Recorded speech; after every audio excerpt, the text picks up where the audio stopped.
চতিয়াত বিশ্বনাথ জিলাৰ প্ৰশাসনৰ এক বৃহৎ দল উপস্থিত হ'ল উচ্ছেদ অভিযানৰ বাবে। বিশ্বনাথ জিলাৰ প্ৰশাসনৰ এটি বৃহৎ দল চতিয়াৰ দক্ষিণাঞ্চলৰ টেৱাৰীপাল নলিনী বিলত উচ্ছেদ অভিযানৰ বাবে উপস্থিত হয়।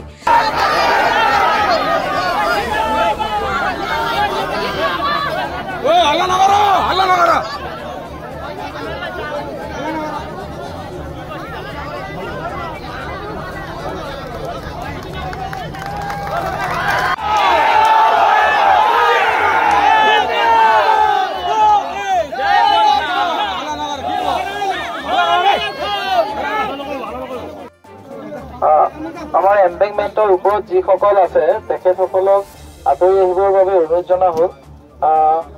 চাইকেল অফিচাৰ বাইদেৱে আপোনালোকক বুজাইছে যে আপোনালোকে তাৰ পৰা আঁতৰি আহি আমাৰ আৰক্ষী আৰু প্ৰশাসনৰ সৈতে আপোনালোকে সহযোগ কৰক। গতিকে পুনৰবাৰ আপোনালোকক অনুৰোধ জনোৱা হ'ল যে আপোনালোকে তাৰ পৰা অলপ চাইড হৈ দিয়ক। আমাৰ যি কাম আছে প্ৰশাসনে যিখিনি কৰিবলগীয়া আছে অৰ্ডাৰ মতে সেইমতে কৰিবৰ কাৰণে আপোনালোকে আমাক সুবিধা দিয়ক। গতিকে পুনৰবাৰ অনুৰোধ জনাইছো আপোনালোকে তাৰ পৰা অলপ চাইড হৈ দিয়ক। কেনেধৰণত এই বিষয় লৈ তই মন লৈ কেতিয়াবা হৈছে তাৰেও কওঁ। আৰু আমাৰ এডিশ্যনেল DSP আছিল তেতিয়া DSP আছিল মুজাফৰ হুছেইন, এডিশ্যনেল SP আছিল জয়ন্ত বৰুৱা ডাঙৰীয়া, গোটেইখিনি ইনভলভ আছিল এই কেছত। গতিকে আজি আপুনি চিন্তা কৰক বাইদেউ 2014 চনৰ পৰা আজি তাৰিখলৈকে বিজেপি কিয় হ'ব লগা হয়?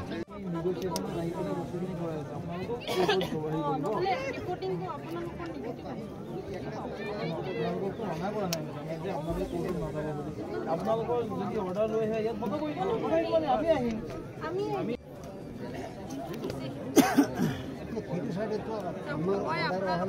আপোনালোকে 2 ঘণ্টা ধৰি কথা পাতিছে, আপোনালোকেও পাতিছে, বহুদিনৰ অৰ্ডাৰ আগতে তাৰপিছত নকৰাৰ কাৰণে কৰিব বিচাৰিছে।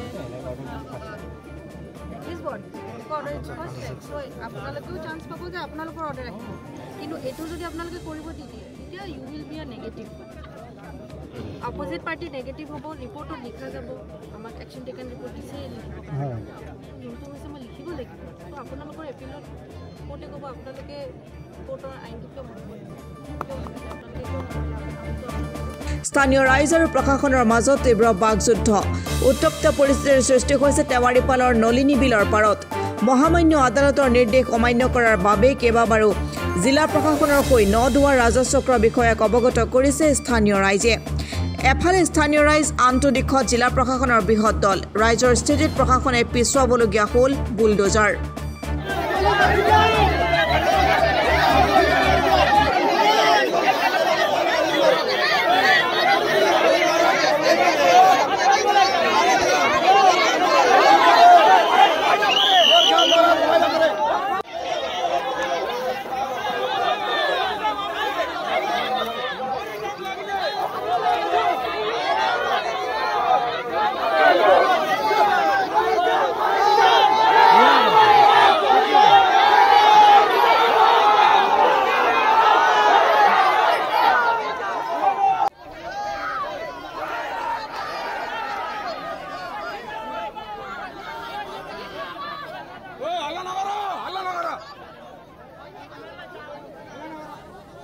Bureau report, Assam today.